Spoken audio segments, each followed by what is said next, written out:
right, YouTube, what's up? So today's video is gonna be an ab workout video. So kind of my favorite moves for ab training, kind of how I train my abs. Some three big moves I really enjoy doing. It's actually funny kind of making this video because I feel like every person who started working out, started lifting, their first experience with lifting was those 5-minute, 7-minute ab videos on YouTube. So kind of full circle moment. Kind of funny, I'm now the one making the ab videos, but hopefully, just as those ones helped me in the past, hopefully this one's a little more beneficial for you and I can provide some different exercises for you to try out and really develop your abs, your obliques, everything around their core, get with that. So one big thing with our ab training, and I think you kind of see this common mistake a lot, is doing very high rep sets or holding isos or planks for minutes on end. And, you know, I think one thing with your abs is training like any other muscle. So with any other muscle, you're going to work, especially in that 6 to 20 range for hypertrophy, trying to really develop that muscle. So same thing with your abs. Really try to work on developing those. And how you do that is through heavier movements, regressing, progressing movements that allow you to work in that range. Rather than sitting there doing a million crunches, if you've gotten to that point where you're able to do a million crunches, great. Let's add some load. Let's increase the difficulty. So the goal with these three movements, kind of three maybe unique movements, are that I like to do, and kind of using these because they can be easily regressed and progressed based on your experience, and you can really work in that 6 to 20 rep range and really train your abs just like any other muscle. So one common example, it's like you want to come in and just bench the bar for 50 reps and do that for 4 sets. So same thing with your abs. You got to put load on it.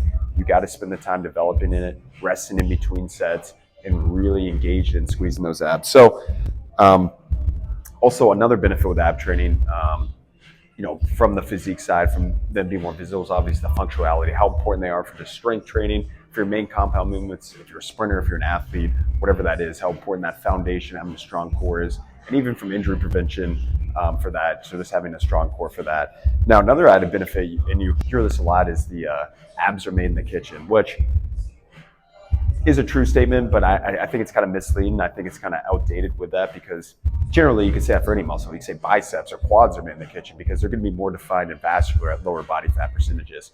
So same with your ab training, like, yeah, maybe your abs won't be visible until you're at a certain body fat percentage, but if you really developed abs and you really spend the time to build these nice blocky abs and develop that muscle belly, then maybe your abs wouldn't be visible until 10 to 12%, but maybe now, because you have such a well-defined six-pack now, maybe it's 14, 15%. So that's another added benefit to it, to having really developed abs, is they're more visible at higher body fat percentages. So obviously we got the physique, the importance of that, and then just how important they are from a functionality standpoint. So super excited to make this video. Hopefully these three moves are something you can incorporate in your routine. I'm gonna have progressions along throughout the way, and just follow along and enjoy it.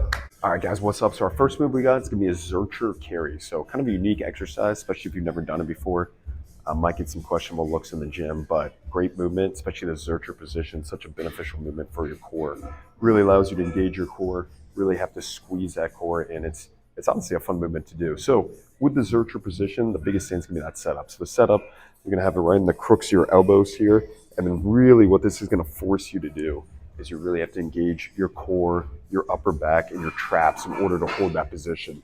Now, might be a little uncomfortable, so if it's a little uncomfortable for you, you can grab a pad, you can put a yoga mat here, you can put one of those hip thrust pads there to really help you hold that position up if it is a little uncomfortable for you. But these are such a great movement because, one, with these Zercher carries and after holding that position, really going to pull you down, this downward force on the abs, and you having to overcompensate by engaging those core is really going to blow those abs up. Also, another added benefit is you're going to get some upper back and trap work with it as you're doing it, because holding that position, really got to engage those traps and upper back. All right, so with these Zercher carries, obviously that position is going to be the biggest thing. Grabbing the crooks of your elbow, really having to be nice and tight in that core as you're walking with it. So how I'm going to do it, I'm just going to walk forward and backwards for 30 seconds, really think about squeezing the heck out of my abs and engaging my core on this movement.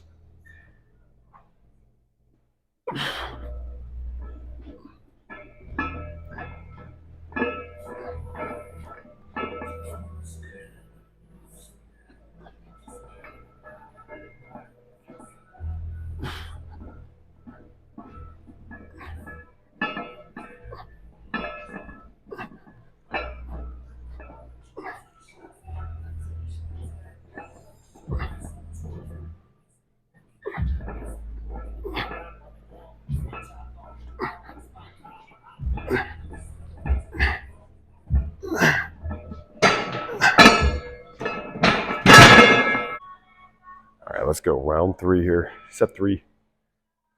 And these are tough, so really have to engage your core. I can feel a lot of my traps and upper back right now, but fun as heck to do. So they look super cool too if you do them in the gym. Like might look weird at first, but you feel kind of cool carrying some weights in the crook of your elbows. Can't beat it. So that's also another added benefit to it. Also, don't be scared to look silly in the gym. If you feel movement looks silly, believe me, I've done crazy stuff and I never care. It's just like, it looks cool, so that's all that matters. We'll go 3rd set here. Really engaging that core, squeezing that core, pulling up, holding that position, maintaining it. Really trying to squeeze my core as I'm walking. Engaging right here, walking.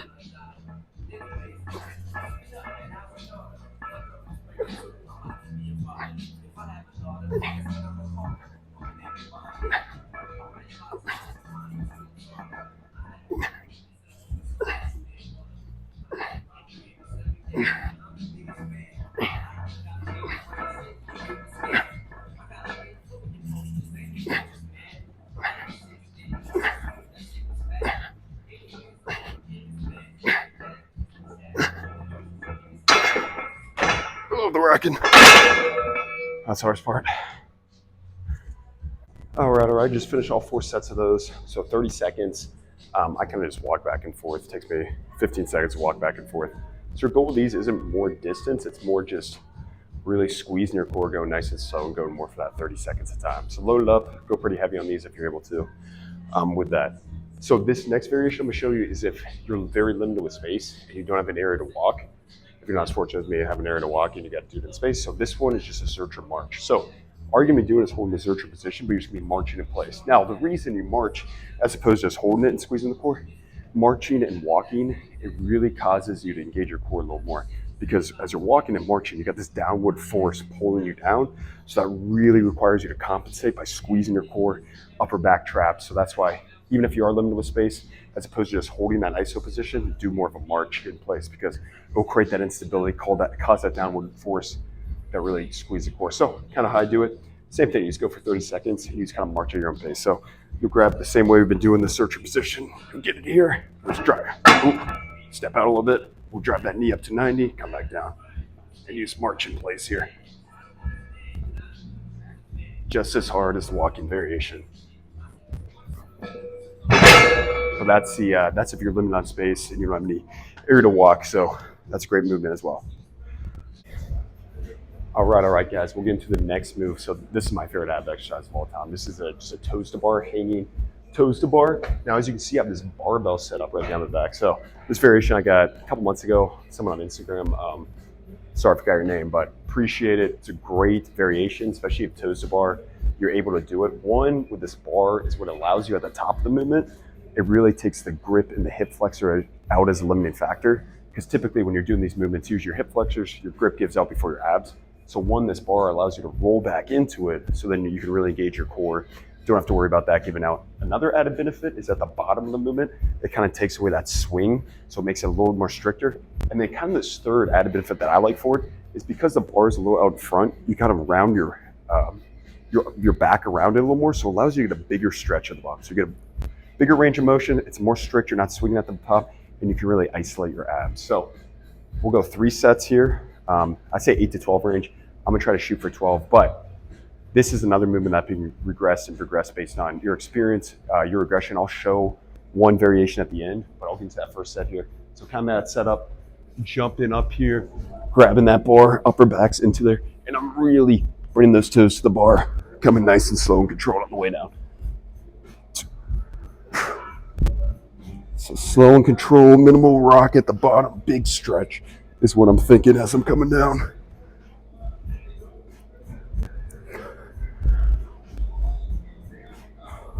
Nice and slow is good.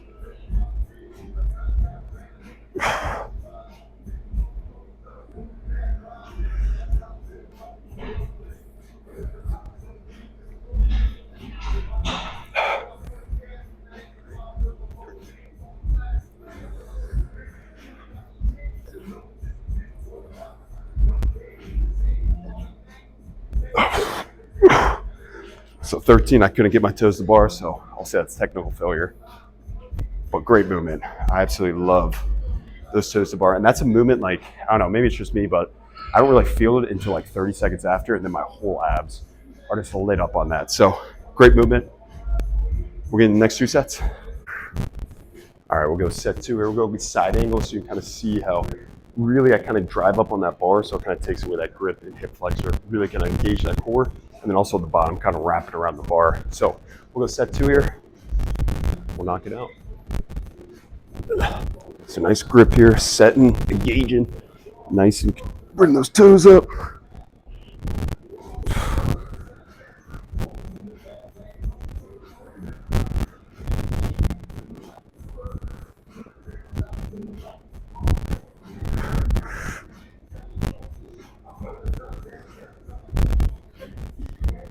Push it up into that bar.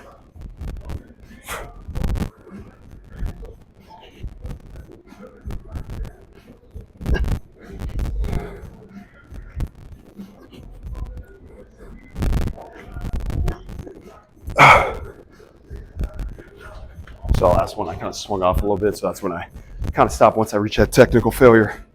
All right, we'll go last set here. So this set, I'm actually gonna do kind of a rest pause method, so just extending the set. So I'm gonna go to failure, probably in that 10 to 12 range. Wherever I fail, wherever I start swinging or I can't bring my toes to the bar, we'll call that failure. I'm gonna hop off, I'm gonna rest 15 to 20 seconds, and then I'm gonna hop back on and try to get as many extra reps as possible. So rest pause, obviously a great concept to kind of go beyond failure, to go to failure and beyond. So kind of get that short micro rest in between and try to squeeze out, big out as many reps as possible. Also, and pull my shirt up, just not because I want you to see my abs, not at all. I want you to see the stretch.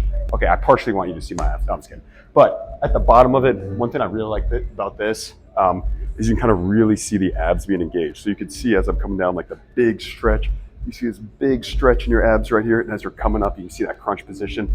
So that's one really big benefit to this. Such a big range of motion you can kind of go through on this. So that's what we're gonna do for this last set. I'll pull the shirt up. Your discretion advised. All right, let's go last one here. So rest pause, we'll go to failure. Wherever that technical failure is, wherever I start swinging, or I can't bring my toes to the bar, we'll stop it there. Hop off, rest 20 seconds, and then we'll do as many extra reps as we can.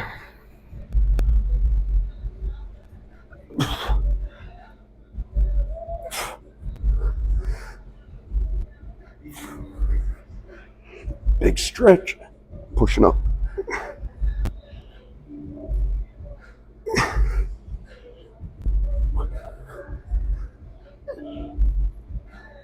Rocking back, toes to bars. 8.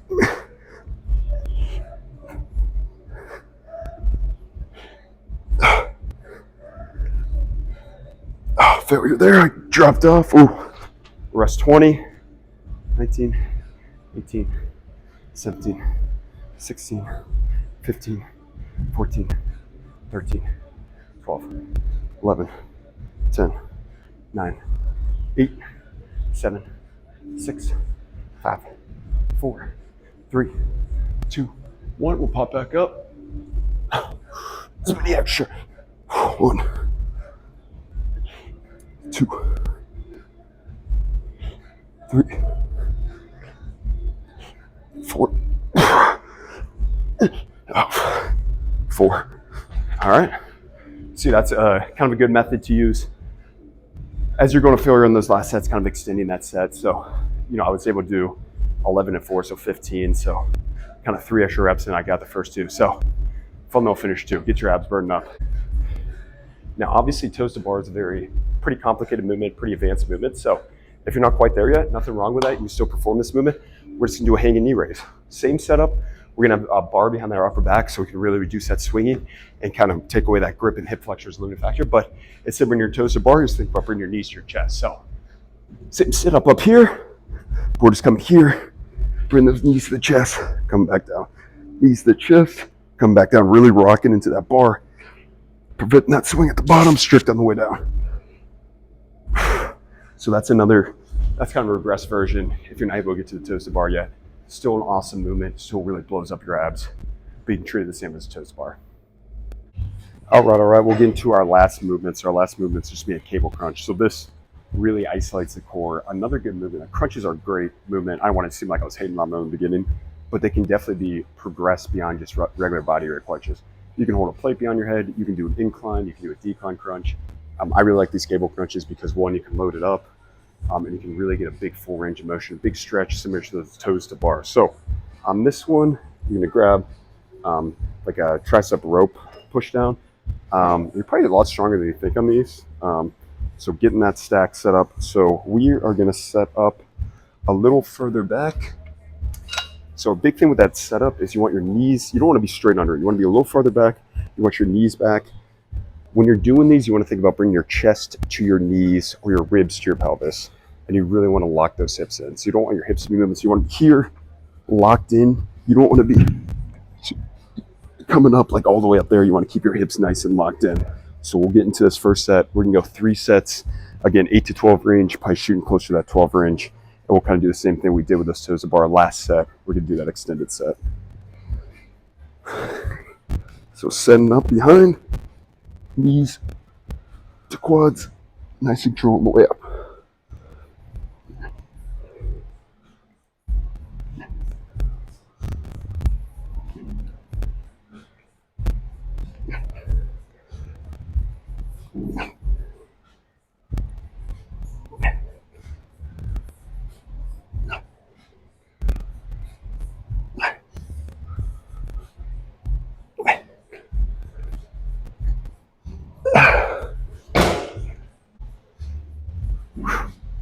I will go set 2 here. Really trying to be slow on the way down. Big stretch in those abs, keeping those hips down. Trying to bring that chest to those knees. Shoot for 12 again here. Whew.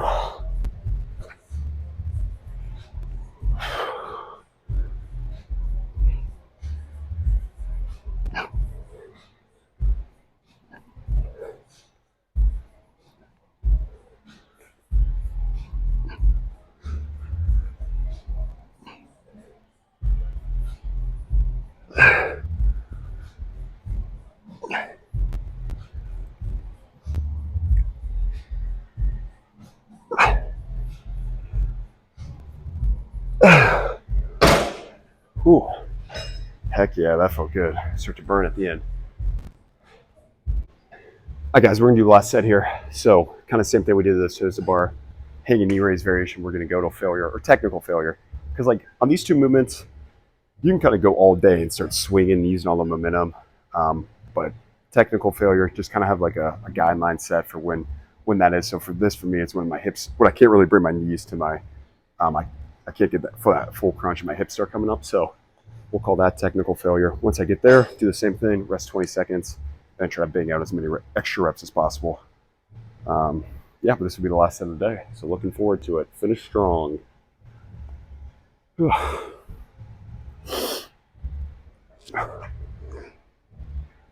Squeeze it.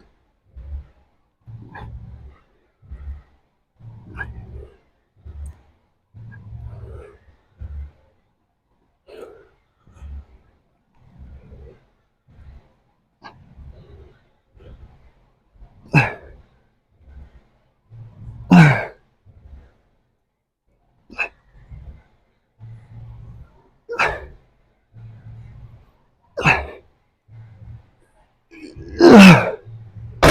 20, 19, 18, 17, 16, 15, 14, 13, 12, 11, 10, 9, 8, 7, 6, 5, 4, 3, 2, 1. As many extra reps as possible.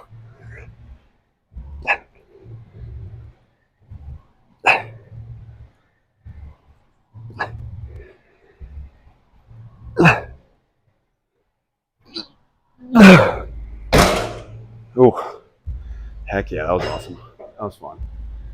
All right, I appreciate anyone who stuck around and watched the video. So that's a great ab routine. So 3 really good movements that really are going to gauge your abs. Those Zercher carries to start off the session, more of a functional ab that's really not just going to get your abs, your obliques, your hip flexors, your glutes, your upper back, your traps. I mean, you're going to be burned after that. That's really going to cause a lot of tension there. And then going in those toes to bar, or hanging knee raises with cable crunches, really isolate the core, squeeze the core. With all those movements, really think about gauging, squeezing those abs, engaging that core. So that's it for today. Just 10 sets of work. You can get this done in 20, 30 minutes, not a super long session. You can tack it along at the end of the session, or you can add it to the beginning. Also, shout out the gym I go to. I go to the coolest gym in the world. As you see, it's called Westwood Athletics. It's in Richmond, Virginia. So if you're ever in the area, this gym is unbelievable. Super fortunate to work out here. So be posting a lot from here, making a lot of training vlogs from here. Super, super excited for this. Something I want to do like my whole life. So kind of cool to actually be making them. And funny enough, making the ab video, which 12 years ago when I first started lifting were the first videos I watched. So here's to that. And yeah, appreciate everyone watching. If you want to follow me on Instagram, my Instagram handle is Shannon Performance, and I'll keep the content coming. Thank you.